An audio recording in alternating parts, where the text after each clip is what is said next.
An elderly black woman in modest clothing enters Manhattan's most exclusive restaurant and orders the most expensive dish. Denied service and humiliated, she sits in dignified silence. When the manager calls the police over her fraudulent credit card, everyone freezes and trembles upon learning her true identity, a revelation that will transform the restaurant forever. The gleaming glass doors of Le Cristal parted as 70-year-old Eleanor Johnson stepped into Manhattan's most exclusive restaurant.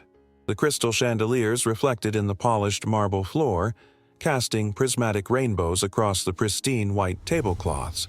Eleanor wore a simple beige dress, her salt and pepper hair styled in a modest bun, and carried a plain handbag that had seen better days. The only jewelry adorning her dark skin was a thin gold wedding band and a pair of pearl earrings that had belonged to her grandmother. Le Cristal was the crown jewel of New York's fine dining scene, where celebrities, business tycoons, and politicians came to see and be seen. A reservation typically required months of waiting, unless, of course, you were someone who mattered. Eleanor approached the hostess stand with quiet confidence. The young blonde woman behind the podium deliberately avoided eye contact, busying herself with rearranging menus that needed no rearranging. Eleanor stood patiently, her hands folded in front of her, waiting to be acknowledged. "Good evening," Eleanor finally said, her voice soft yet firm. "I'd like a table for one, please." The hostess looked up, her eyes narrowing slightly as they took in Eleanor's modest appearance. Her gaze lingered disapprovingly on the older woman's simple dress and worn handbag before she responded with a tight smile. "I'm sorry, but we're fully booked tonight." As the words left the hostess's mouth, the door opened again. A middle-aged white couple entered, dressed in designer clothes and dripping with jewelry. The hostess's demeanor transformed instantly. "Mr. and Mrs. Davidson, so wonderful to see you again. Your table by the window is ready." Eleanor's expression remained unchanged as she watched the couple being escorted to a prime table with panoramic views of the city. She then turned back to the hostess and gestured to the numerous empty tables scattered throughout the restaurant. "It seems you have several tables available. Perhaps one of those would be suitable?" The hostess flushed, caught in her obvious lie. She glanced around nervously before reluctantly picking up a menu. "Follow me," she muttered, leading Eleanor to a small table in the back of the restaurant, right next to the swinging kitchen doors and the restrooms. The noise level was considerably higher here, with servers rushing back and forth and the occasional unpleasant odor wafting from the nearby bathrooms. "Your server will be with you shortly," the hostess said curtly before walking away. Eleanor settled into her chair, removed her reading glasses from her purse, and placed them on her nose. Behind those simple glasses, her sharp eyes took in every detail of her surroundings. For decades, those observant eyes had been her greatest asset, along with three qualities that had defined her life: meticulous attention to detail, patience cultivated through years of facing prejudice, and an unwavering determination that few had ever dared to challenge. 20 minutes passed before a server approached Eleanor's table. He was young, perhaps in his mid-20s, with an expression that barely concealed his annoyance at being assigned to her table. "What are you doing here?" he asked under his breath, just loud enough for her to hear but too quiet for nearby tables. "People like you usually prefer more affordable places." Without waiting for a response, he walked away without offering water or a menu. Eleanor sat quietly, her hands folded on the table, watching as servers attended to other guests with enthusiasm and care. She noticed several diners glancing her way, some with discomfort, others with thinly veiled disdain. An older couple at a nearby table whispered to each other while looking in her direction. "Standards really have fallen lately," the woman said, not bothering to lower her voice. "I remember when this place was exclusive." Eleanor allowed a small, knowing smile to cross her lips. In her 70 years of life, she had become accustomed to being underestimated. In fact, she had learned to use it to her advantage. The server finally returned, unceremoniously dropping a menu on her table without a word of explanation. As Eleanor picked it up, she immediately noticed something peculiar. There were no prices listed. This was the menu traditionally given to guests who weren't expected to pay the bill, usually the companions of wealthy men. It was an old tactic, another subtle way to make her feel unwelcome and out of place. A conflict stirred within Eleanor as she perused the menu. For decades, she had allowed her white childhood friend Thomas to be the public face of her business empire, a strategy that had ensured her success in a world that underestimated black women, but also perpetuated the very system that now humiliated her. Had she made the right choice all those years ago? Or had she simply been complicit in her own erasure? When the server returned, Eleanor looked up with a serene smile. "I'll have the filet mignon with black truffles and lobster," she said. "And I'd like a bottle of the 1982 Chateau Lafite Rothschild." The server couldn't hide his smirk. "That wine is $5,000 a bottle, ma'am. Are you sure about that?" "Absolutely," Eleanor replied without hesitation. As the server walked away, she heard him mutter to another staff member, "She's trying to play rich. Wait until she sees the bill." In the bustling kitchen of Le Cristal, executive chef Antoine Dupont slammed his hand on the stainless steel counter when he received Eleanor's order. "She's ordering the most expensive items on the menu," he fumed to his kitchen staff.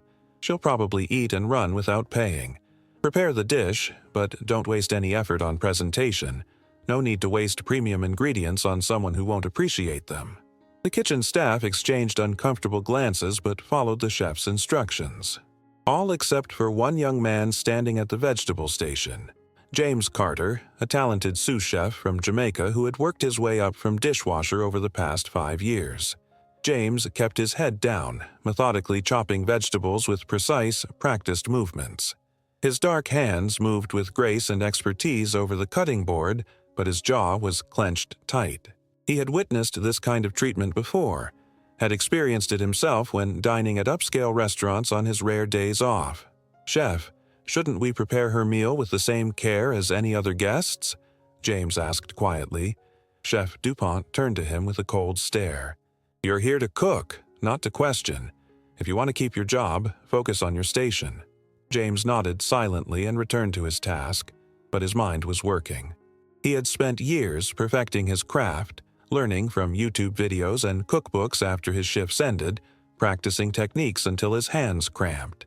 He knew what it meant to be dismissed and underestimated. As the lobster for Eleanor's dish was being prepared, James noticed the chef selecting a less than perfect piece. Without drawing attention to himself, he gradually moved closer to the preparation area, waiting for his moment. As Eleanor waited patiently for her meal, the door to the restaurant opened again. A tall, lean man with silver-streaked dark hair and thoughtful eyes entered. A ripple of recognition passed through the restaurant as staff members straightened their postures and the manager emerged from his office. "Mr. Reynolds." The manager, Richard Blackwood, hurried over with an outstretched hand. "What an honor to have you dining with us tonight. We had no idea you were planning to visit." Eleanor recognized him immediately.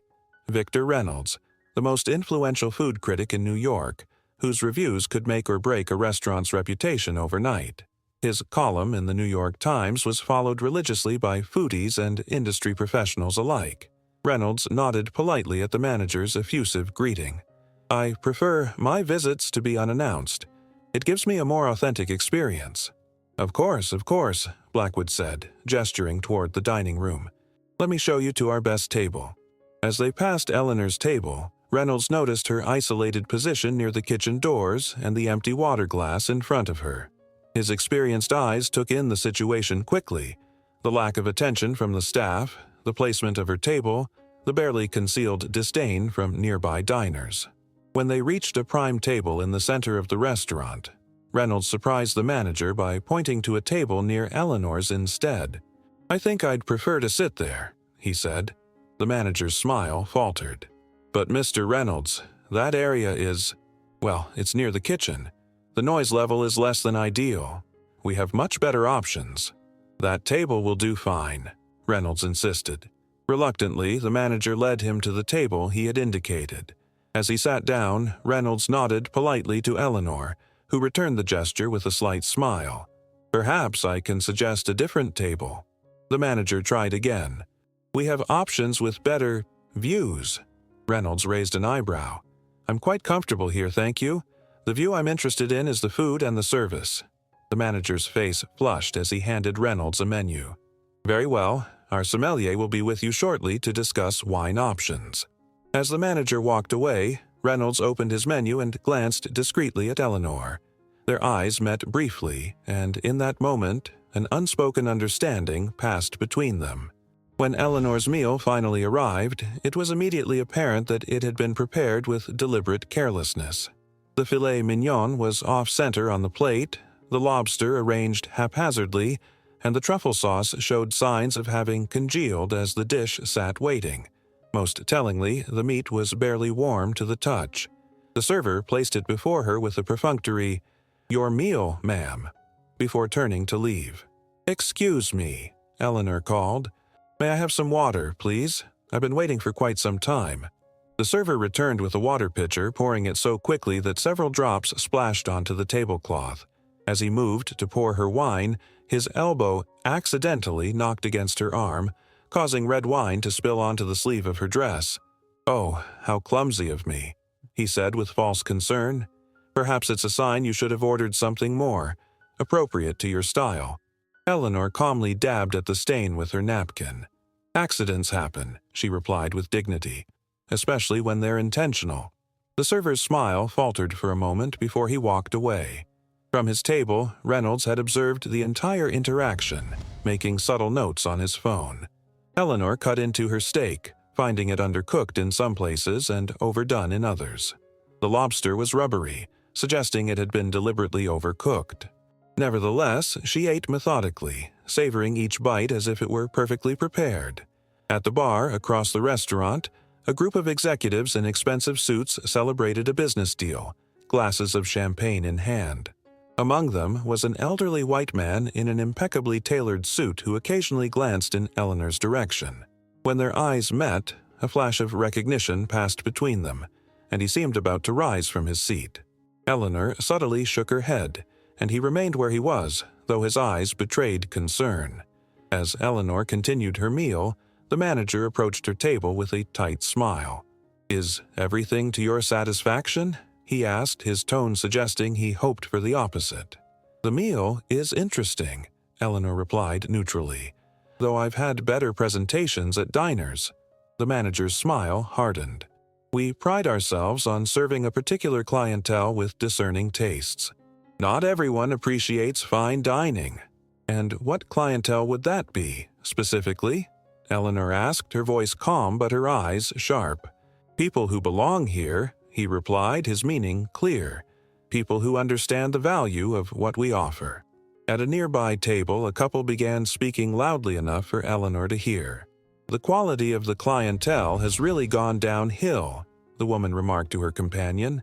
"I remember when you had to be somebody to get a table here." The manager nodded sympathetically as he passed their table. "I completely agree. Unfortunately, we can't simply refuse service to certain people, but we do our best to discourage future visits." Eleanor maintained her composure, though her hands tightened slightly around her utensils. She had faced discrimination in countless forms throughout her life, but it never ceased to sting. The difference now was that she had learned to channel that pain into purpose.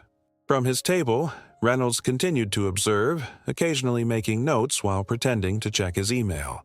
His interest was piqued not just by the obvious mistreatment, but by the quiet dignity with which Eleanor endured it. When she finished her main course, Eleanor requested the dessert menu. "I'd like the chocolate souffle, please," she said when the server returned. "I'm so sorry," he replied with exaggerated regret, "but we've just run out of souffle for the evening." Less than 5 minutes later, Eleanor watched as the same server delivered 2 chocolate soufflés to a table across the room. In the kitchen, James had reached his breaking point. He had watched the treatment of Eleanor's main course with growing discomfort, and now he observed as Chef Dupont instructed a junior pastry chef to tell the server they were out of soufflé. "What's the real reason we're not serving her dessert?" James asked, his voice steady despite his racing heart. Chef Dupont turned to him with a cold stare. "Know your place, Carter. This is my kitchen." "And that's a paying customer," James replied, "who deserves the same respect and service as anyone else." The kitchen fell silent as the two men faced each other. After a tense moment, James made his decision. He moved to the dessert station and began gathering ingredients. "What do you think you're doing?" DuPont demanded. "Making a chocolate soufflé," James answered, his hands already mixing ingredients with practiced precision. "And I'm making it perfectly." "Touch that oven and you're fired," the chef threatened. James paused only for a moment before continuing his work. "Then I guess I'm fired." 20 minutes later, James emerged from the kitchen carrying a perfectly executed chocolate soufflé with gold leaf garnish and a side of house-made vanilla bean ice cream. He walked directly to Eleanor's table, ignoring the glares from the other staff. "This is my special creation, ma'am," he said as he placed the dessert before her. "I hope you enjoy it." The entire restaurant had fallen silent, watching the scene unfold. From the kitchen doorway, Chef DuPont's voice rang out. "Carter, you're fired. Get your things and leave immediately." James stood his ground, straight-backed and dignified beside Eleanor's table. "Some principles are worth more than a job, Chef." Eleanor looked up at the young man, seeing the courage in his eyes and the skill in his creation. "Thank you," she said simply, but her gaze conveyed much more. From his table, Reynolds watched with raised eyebrows, making another note on his phone. The elderly white man at the bar was now standing watching the scene with growing concern. It was at this moment that the trajectory of the evening shifted dramatically. The moment when what had been a private humiliation became a public confrontation about dignity, respect, and the invisible lines that divided people even in the most sophisticated settings. As Eleanor finished her dessert, which was arguably the best soufflé she had ever tasted, she placed her napkin beside her plate and requested the check. The manager approached her table personally, his expression a mixture of disdain and anticipation. "It will be my pleasure," he said. "I hope you have sufficient resources. We don't accept payment plans or personal checks." Reynolds was now openly watching the interaction, no longer pretending to be absorbed in his meal. Other diners were doing the same, some with uncomfortable expressions, others with barely disguised satisfaction at the prospect of seeing this woman put in what they considered her proper place. Eleanor reached into her modest handbag and removed a sleek black credit card. Not just any premium card, but one of the most exclusive in the world, reserved for ultra-high net worth individuals and available only by invitation. She placed it on the table without comment.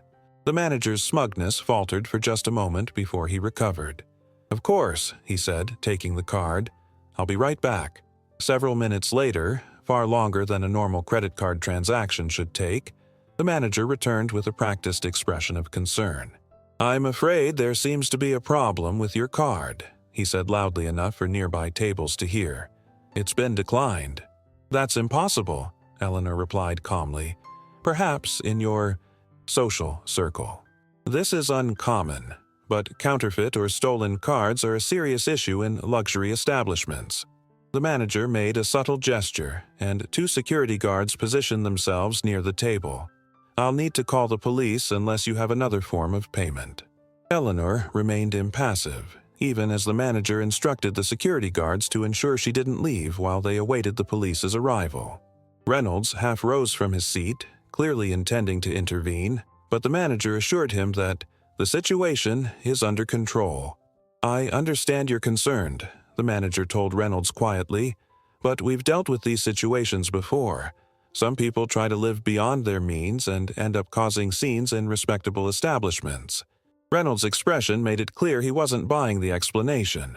But before he could respond, the restaurant doors opened and two police officers entered. The manager hurried over to greet them. "This woman is attempting to use what appears to be a fraudulent credit card," he explained in a hushed but audible tone. "Furthermore, we suspect the expensive coat she's wearing may be stolen property." One of the officers approached Eleanor's table. "Ma'am, you'll need to come with us to answer some questions." The restaurant had gone completely silent, all pretense of disinterest abandoned as the drama unfolded. Every eye was on the elderly black woman sitting alone at the worst table in the house, facing accusations that could lead to her arrest. At this critical moment, the doors to the restaurant opened again. The group of executives from the bar approached, led by the elderly white man who had been watching Eleanor throughout the evening. "Is there a problem here, Eleanor?" he asked, his deep voice carrying across the silent restaurant. "Nothing I can't handle, Thomas," she replied with a slight smile. "You know this woman?" the police officer asked, confusion evident in his voice. "Know her?" Thomas chuckled. "I've known her for more than 60 years. Allow me to introduce Dr. Eleanor Johnson, founder and majority owner of Johnson Global Investments, which controls more than 2,000 business ventures across 4 continents, including this restaurant and the entire chain to which it belongs." A stunned silence fell over the room. The manager visibly paled. "But the owner is—" "I'm merely the public face," Thomas interrupted. "A strategy we adopted 50 years ago when we discovered that many refused to do business with a black woman, no matter how brilliant her business plan. Eleanor built this empire. I just lend my face for photographs and public events."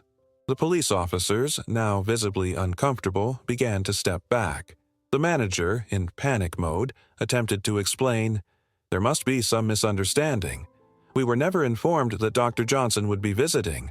We didn't know what she looked like." Eleanor finally stood, her presence now filling the room despite her modest height. "Precisely. For decades, I've allowed my invisibility to be both my protection and my strategy.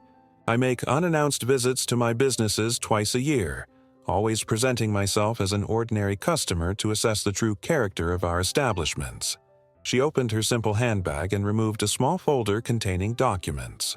"Here is a detailed report of the 17 serious violations of our code of conduct that I witnessed in the past 2 hours, from open discrimination to fraudulent customer billing." "But the card was declined," the manager protested desperately. Thomas smiled coldly. "Impossible. That specific card has an unlimited limit. The only way it could be declined would be if someone deliberately manipulated the machine to present that result." Eleanor turned directly to the manager. "You and your entire management team are dismissed, effective immediately. The young sous chef who risked his job defending basic human dignity will be promoted to executive chef, with authority to reorganize the staff as he sees fit." She turned to the police officers. "Gentlemen, I appreciate your presence, which I've carefully documented. The fact that you were called to intimidate a customer based solely on racial assumptions will make an excellent case study for our new Anti-Discrimination Training Institute that we're launching next month." The officers shifted uncomfortably, avoiding eye contact with everyone in the room. "Thomas," Eleanor continued, "please ensure that Mr. Carter receives his promotion paperwork tomorrow, along with compensation for tonight's unjust termination attempt." "Already taken care of," Thomas replied, tapping on his phone. "The HR team has been notified." The manager, seeing his career disintegrating before his eyes, made one last desperate attempt. "Dr. Johnson, please. There's been a terrible misunderstanding. I had no idea." "That was precisely the point," Eleanor interrupted. "You showed me who you truly are when you thought I was nobody. That's the measure of character I was testing tonight." She turned to the rest of the staff who had gathered to watch the unfolding drama. "The same applies to all of you. Those who participated in discrimination tonight will find termination notices tomorrow. Those who showed basic human decency, regardless of who you thought I was, will find promotion opportunities." Her gaze fell on the hostess who had initially tried to turn her away. The young woman's face was ashen, her eyes wide with the realization of what she had done. "Sometimes the most important lessons are the most painful," Eleanor told her quietly. "Remember this feeling the next time you're tempted to judge someone based on appearance." The food critic, Reynolds, approached Eleanor with genuine respect in his eyes.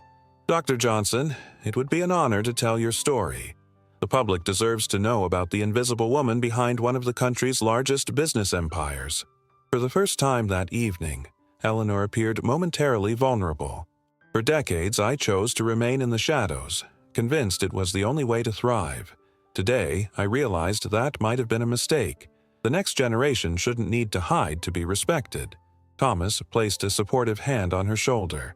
"It was your decision that built this empire, Eleanor, and it's your decision now how to transform it." The restaurant remained silent. the remaining customers and staff watching this extraordinary scene unfold. Many looked embarrassed, some appeared thoughtful, and a few seemed genuinely moved by what they were witnessing. Eleanor turned to James, who stood nearby, still in his chef's whites. "Mr. Carter, your soufflé was exceptional. More importantly, your character is exactly what this establishment needs. Are you prepared to lead this kitchen?" James straightened his shoulders. "Yes, ma'am. It would be my honor." "Good," Eleanor nodded. "Your first task is to create a new menu, one that celebrates cultural diversity and makes fine dining more accessible without compromising quality." "I've been dreaming of such a menu for years," James admitted with a smile. Eleanor turned back to the restaurant at large. Le Cristal will close for 2 weeks for restructuring. When it reopens, it will be a different place, one where excellence and inclusion go hand in hand. The next morning, major financial newspapers carried front-page stories about the invisible billionaire who had built a global empire while facing the same prejudice that millions encounter daily. Social media exploded with accounts of the previous night's events at Le Cristal, with several witnesses posting their versions of what had transpired. Eleanor sat in her penthouse office overlooking Central Park, reading through the coverage with Thomas. 50 years of anonymity ended in one night, she mused, setting down her tablet. Was it worth it? "You tell me," Thomas replied. "You're the one who always said our strategy was about results, not recognition." Eleanor walked to the floor-to-ceiling windows, gazing out at the city below. "I've been thinking about my grandmother a lot today," she said softly. "She cleaned houses for wealthy white families her entire life. No matter how perfectly she performed her duties, she was still required to use the back entrance and eat in the kitchen." "I remember her," Thomas nodded. "She's the one who introduced us when we were kids. She told me something I never forgot," Eleanor continued. "She said, 'Baby, sometimes you have to bend to get where you're going but never break. And once you get there, you stand up straight and make sure nobody after you has to bend again.'" She turned back to Thomas, her eyes shining with unshed tears. "I think I bent for too long, Thomas. It's time to stand up straight." "What are you thinking?" he asked. "I'm thinking it's time for the Johnson Global Investments to have a face that matches its heart and brain," she replied. "It's time for me to step into the light." 2 weeks later, Le Cristal reopened under James Carter's leadership as executive chef. The restaurant had been transformed, not just in menu and staffing, but in atmosphere and accessibility. The new menu featured dishes that honored culinary traditions from around the world, with price points that made fine dining accessible to a broader audience without compromising quality. The staff now reflected the diversity of the city itself, and a new code of conduct was prominently displayed at the entrance, pledging equal respect and service to all guests. On opening night, Eleanor arrived wearing an elegant blue dress, her gray hair styled in a sophisticated updo. This time, she was welcomed at the door by James himself. "Dr. Johnson, welcome," he said warmly, leading her not to a hidden table by the kitchen but to the best seat in the house. As she took her seat, she noticed something unexpected. The restaurant was filled with people of all backgrounds, ages, and styles of dress. The atmosphere was vibrant, yet relaxed, with laughter and conversation flowing freely. "How did you manage this diversity on opening night?" she asked James. "We didn't need to manage it," he explained. "We simply removed the invisible barriers that kept people away. The reservation system is now truly first come, first served. Our dress code emphasizes cleanliness and respect rather than specific styles, and our staff is trained to make everyone feel equally welcome." Reynolds, the food critic, stopped by her table. "I just filed my review," he told her. 5 stars, not just for the food, which is exceptional, but for redefining what a fine dining experience can be in the 21st century. As dinner progressed, Eleanor noticed the elderly couple who had made derogatory comments during her previous visit sitting at a nearby table. To her surprise, they were engaged in animated conversation with a young black couple seated beside them, sharing wine and recommendations. The woman caught Eleanor's eye and, after a moment of recognition and visible embarrassment, offered a hesitant nod of acknowledgement. Eleanor returned the gesture with a gracious smile. understanding that transformation wasn't just about physical spaces but about hearts and minds as well. 6 months later, Eleanor stood before a crowded auditorium at Columbia Business School, preparing to deliver a commencement address to the graduating class. In the front row sat Thomas, James, and representatives from the numerous businesses she now openly led. "For 50 years," she began, "I allowed my work to speak for itself while I remained invisible. It was a strategy born of necessity in a world that wasn't ready to acknowledge that a black woman from Harlem could build a global business empire." She paused, looking out at the diverse faces of the graduates before her. But invisibility comes at a cost. Not just to the individual who must hide their light, but to all those who would be inspired by seeing that light shine. By hiding my success, I unintentionally perpetuated the very system I had found a way to navigate. She removed her glasses, speaking directly to the graduates. "Your generation faces different challenges, but the fundamental question remains the same. Will you bend without breaking? Will you find creative ways to overcome barriers without accepting that those barriers should exist? And most importantly, once you succeed, will you clear the path for those who come after you?" Eleanor gestured to James, who stood to acknowledge the applause. This young man risked everything to stand up for basic human dignity. In doing so, he not only changed his own life, but transformed an institution. That's the kind of courage our world needs now. The courage to do what's right, especially when it's difficult. After the ceremony, as Eleanor prepared to leave, a young black woman approached her hesitantly. "Dr. Johnson," she said, "I've been following your story since it broke. I'm graduating today with a business degree, and I've been struggling with whether to straighten my natural hair for job interviews. Firms say they value diversity, but—" Eleanor gently touched the young woman's shoulder. "What's your name?" "Amara," she replied. "Amara. For decades, I believed the only way to succeed was to make myself palatable to a system built to exclude people who look like us. I won by their rules, but in doing so, I postponed the real victory, changing the rules themselves." She looked into the young graduate's eyes. "Wear your hair exactly as it makes you feel most powerful and authentic. The right firm won't just accept you, they'll value the perspective and strength you bring. And if you don't find that firm, perhaps you'll build it yourself." Amara's eyes filled with tears. "Thank you," she whispered. Eleanor handed her a business card. "Call my office on Monday. Johnson Global is always looking for brave, authentic voices." As Eleanor left the campus, she passed a newsstand with her face on the cover of Forbes magazine. The headline read, "The Visible Billionaire: How Eleanor Johnson is Transforming Business Culture." She smiled to herself, thinking of her grandmother's words. It had taken 70 years, but she was finally standing up straight and making sure no one after her would have to bend. That evening, as she returned to Le Cristal for her weekly dinner, she was greeted not as a billionaire or a business icon, but simply as a valued guest.